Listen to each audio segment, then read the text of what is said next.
Cleaning product business start करना है, कितना खर्चा आएगा, कितना इन्वेस्टमेंट आएगा। बहुत सारे लोगों का कमेंट आ रहा है कुछ इसी तरीके से, पर्सनली बहुत सारे व्हाट्सएप मैसेजेस आ रहे हैं मेरे पास। देखिए, क्लीनिंग प्रोडक्ट बिजनेस हो या कोई भी, उसके लिए एक इन्वेस्टमेंट अमाउंट जरूर होता है। तो वो इन्वेस्टमेंट अमाउंट आपको कितना लगाना पड़ेगा जिससे आप एक बिजनेस को इस्टेब्लिश कर पाओ। देखो दोस्तों, कोई आपको इस बिजनेस को 500 रुपए में भी स्टार्ट करा देगा और कोई आपको इस बिजनेस को 1 लाख में भी नहीं करा पाएगा। तो एक्चुअल में कितना पैसा लगाना पड़ेगा जिससे इस बिजनेस को, क्लीनिंग प्रोडक्ट बिजनेस को स्टार्ट किया जाए। दोस्तों, इन्वेस्टमेंट की पहली कैटेगरी में आएगी आपका रॉ मटेरियल। रॉ मटेरियल दोस्तों आपको लेना पड़ेगा। रॉ मटेरियल का एक अपना इन्वेस्टमेंट होगा और मैं लास्ट में आपको बताऊंगा कि एक्चुअल में कितने इन्वेस्टमेंट में आप इस बिजनेस को स्टार्ट कर सकते हो। रॉ मटेरियल के अंदर जैसे दोस्तों केमिकल आपको चाहिए, केमिकल आपको उठाना पड़ेगा। केमिकल आप कहीं से कंपाउंड उठा रहे हो या फिर कहीं से अलग अलग तरीके का केमिकल आप उठा रहे हो। जैसे मैं आपको कुछ केमिकल के अगर नाम और उसके प्राइस बता दूं तो आप एक अनुमानित लगा सकते हो कि कोई भी केमिकल या इस तरीके का केमिकल कितने रुपए में मिलता है करके। जैसे ग्लास क्लीनर में IPA की नीड होती है, तो इसका जो प्राइस मैं आपको बताऊं 160 रुपए से लेके 180 रुपए पर लीटर के हिसाब से आपको मिल जाएगा। ये आपको मार्केट में SLES बहुत सारी चीज़ों में नीड होती है, ज़रूरत होती है। तो इसका अगर मैं आपको रेट बताऊं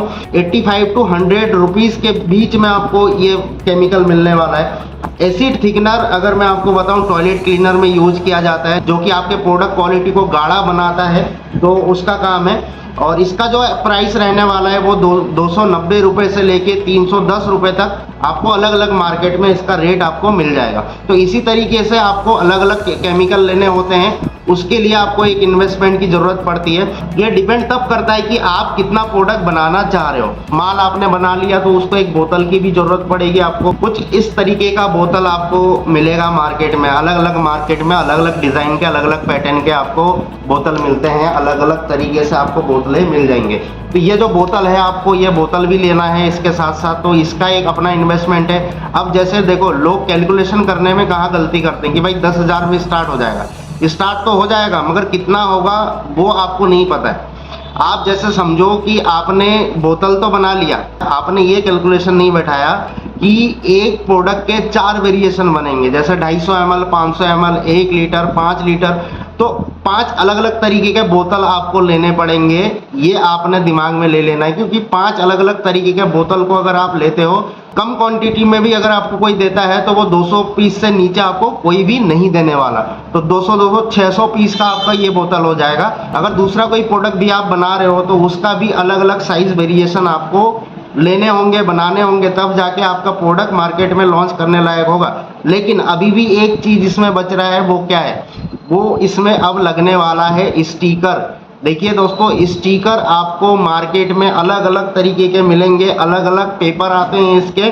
आपको आपके बजट के अकॉर्डिंग लेना है स्टिकर जो आपको सुटेबल लग रहा हो। लेकिन इसमें भी क्वांटिटी का गेम होता है, क्योंकि देखिए मैन्युफैक्चरिंग इंडस्ट्री है। आप एक मैन्युफैक्चरर नाम लगा रहे हो अपने ऊपर, तो आप एक मैन्युफैक्चरर हो। तो कुल मिला के एक मैन्युफैक्चरिंग इंडस्ट्री काफी बड़ा इंडस्ट्री है। इसमें आपको जितना लगाओगे उतना कम है। इन्वेस्टमेंट तो देखा जाए जितना इसमें लगाओगे उतना ही इसमें कम है, क्योंकि चीजें बहुत सारी है। आप एक चीज करोगे, दूसरी चीज सामने आएगी, तीसरी चीज आएगी। तो इसी तरीके से इसमें लेवल स्टिकर प्रिंट होने वाला है। कुछ लोग आपको लेवल के जो स्टिकर के जो डिजाइन होंगे, वो डिजाइन आपको फ्री में प्रोवाइड करा देते हैं अगर आप उनसे स्टिकर बनाते हो। लेकिन वही क्वांटिटी का गेम रहता है। लेकिन वो डिजाइन जो है वो सारे लोगों को सर्कुलेट करते हैं, तो कहीं ना कहीं आप एक अपना पहचान बनाना भूल जाते हो, क्योंकि उस डिजाइन को हर किसी ने इस्तेमाल किया हुआ है। अलग अलग जगह पे वो डिजाइन का इस्तेमाल हो रहा है, अलग अलग ब्रांड नेम के साथ। तो इसलिए आपको एक डिजाइन तैयार कराना है तो आपको एक ग्राफिक डिजाइनर की भी जरूरत होगी। तो वहां पे भी आपको कहीं ना कुछ पैसा इन्वेस्ट करना पड़ेगा, तब जाके आपके मन के मुताबिक का स्टिकर बनके रेडी होने वाला है। कुछ इस तरीके से स्टेप बाय स्टेप इन्वेस्टमेंट आपको करना पड़ता है। अगर आप एक सस्टेनेबल बिजनेस बनाना चाहते हो, अपने नाम से प्रोडक्ट लॉन्च करना चाहते हो, तो ये सारी चीजें आपको ध्यान देना पड़ता है। उसके बाद दोस्तों आता है कि इसको बनाने के बाद आपको एक मास्टर बॉक्स की जरूरत पड़ेगी। कुछ इस तरीके से मास्टर बॉक्स की आपको जरूरत पड़ेगी, क्योंकि ये जब आप माल अपने एरिया से कुछ दूरी पे भेजोगे, जब आप भेजते हो तो ये ट्रांसपोर्ट में जाएगी या किसी ना किसी गाड़ी में जाएगी, वहाँ डैमेज होगा आपका माल। तो आपको ये पैकेजिंग मटेरियल भी लेना है। अब आप सोचो 250 ml का आपका एक प्रोडक्ट है, उसके लिए अलग साइज के आपके बॉक्स बनेंगे, 500 ml के लिए अलग साइज के बॉक्स बनेंगे, 1 लीटर के लिए अलग साइज के बॉक्स बनेंगे। तो देखिए ये इन्वेस्टमेंट इसी में लग जाता है, इसलिए कोई एक्यूरेट इसका इन्वेस्टमेंट का नंबर नहीं होता है प्रॉपर तरीके से। लेकिन मैं आपको गाइड करूंगा कि आप कम से कम अमाउंट में किस तरीके से इस बिजनेस को आप स्टार्ट कर सकते हो। अब एक मेन चीज जो आप भूल जाते हो, जब आप अपने ब्रांड को बना लेते हो, मतलब आपने प्रोडक्ट बना लिया, उसमें स्टिकर बना लिया, सारा चीज आपने कर लिया, बॉक्स बना लिया, अब आपने क्या करना है, आपने मार्केटिंग के लिए निकलना है। जब आप मार्केटिंग के लिए निकलोगे तो अलग अलग जगह पे अलग अलग तरह के आपको खर्चे करने होंगे। जैसे आप किसी ना किसी गाड़ी से जाओगे, उस गाड़ी का खर्चा आपको देना पड़ेगा, वो खर्चा भी आपको इंक्लूड कर लेना है इसमें।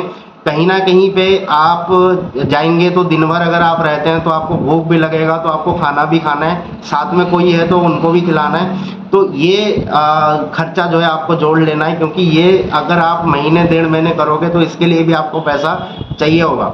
उसके बाद दोस्तों आपको कुछ और चीज़ें, जैसे विजिटिंग कार्ड हो गया, आपका कैटलॉग हो गया, तो ये सारी चीज़ों में भी आपका इन्वेस्टमेंट आता है। लेकिन मैं अभी स्टार्ट करना चाहता हूँ, जस्ट मैं इसको ट्रायल फेज में लेना चाहता हूँ, मैं इसको जानना चाहता हूँ, इस बिजनेस को मैं समझना चाहता हूँ, इसके लिए मैं इतना सारा पैसा क्यों खर्च करूँ। भाई ये बात बिल्कुल सही है आपका, और जेन्युइन बात भी है। अगर आप कम से कम इन्वेस्टमेंट में इस बिजनेस को स्टार्ट करना चाहते हो, वो भी हो सकता है, लेकिन किसी एक्सपर्ट के गाइडेंस से, अगर आप उनके गाइडेंस से इस बिजनेस को करते हो तो कहीं ना कहीं आपको सक्सेस मिलने की चांसेस ज़्यादा होता है। जिस इंसान को डिज़ाइन से लेके, मार्केटिंग से लेके, मैन्युफैक्चरिंग से लेके सारी चीज़ों का नॉलेज है, वो इंसान आपको कितना अच्छा गाइड कर सकता है। क्योंकि मार्केटिंग अगर आप नहीं कर पाओगे, कितना अच्छा माल बना लो, उससे कोई फर्क नहीं पड़ने वाला। तो आपको मार्केटिंग भी आना चाहिए, ऑनलाइन ऑफलाइन। आप गूगल पे कैसे रैंक करोगे, यूट्यूब पे कैसे आ सकते हो, फेसबुक में कैसे मार्केटिंग कर सकते हो, डिजिटल मार्केटिंग कैसे कर सकते हो, ऑफलाइन कैसे मार्केटिंग करना है, क्या क्या तरीका होता है, वो सारा तरीका आपको वही एक एक्सपर्ट सिखा पाएगा, जो एक्सपर्ट उस चीज़ को जानता है, समझता है। लेकिन बहुत सारे लोग जानते भी है इस चीज़ को, लेकिन वो आपको सिखाते नहीं है, क्योंकि उसको सिखाने का वो एक्स्ट्रा चार्ज ले लेता है, एक्स्ट्रा पैसा ले लेता है। लेकिन यहाँ पर मैं आपके लिए लेकर आया हूँ, मात्र 1000 रुपये से आप इस बिज़नेस को स्टार्ट कर सकते हो। एक किट आपको मिलने वाला है, जिस किट से आप इस बिज़नेस को स्टार्ट कर सकते हो। आप इस बिज़नेस का एक्सपेरिमेंट कर सकते हो, इसकी क्वालिटी जांच सकते हो, मार्केट में किस तरीके का आपका काम चल सकता है कि नहीं चल सकता है, वो एक्सपेरिमेंट आप कर सकते हो। किसी 4 लोगों को आप अपने प्रोडक्ट को दिखा सकते हो। आप कह सकते हो कि इस तरीके का कोई काम मैं स्टार्ट कर रहा हूँ, इसकी क्वालिटी कैसा है, आप एक बार देख के बताइए। करने के लिए सिंपल आपको अपना नाम, एड्रेस, सिटी और स्टेट आपको भेजना है, और व्हाट्सएप ही करना है आपको। ये जो नंबर आपको दिख रहा है, इसी नंबर पे सिर्फ आपको व्हाट्सएप करना है, सारी जानकारी आपको मिल जाएगी और आपका प्रोडक्ट आप तक पहुंच भी जाएगा। Thank you.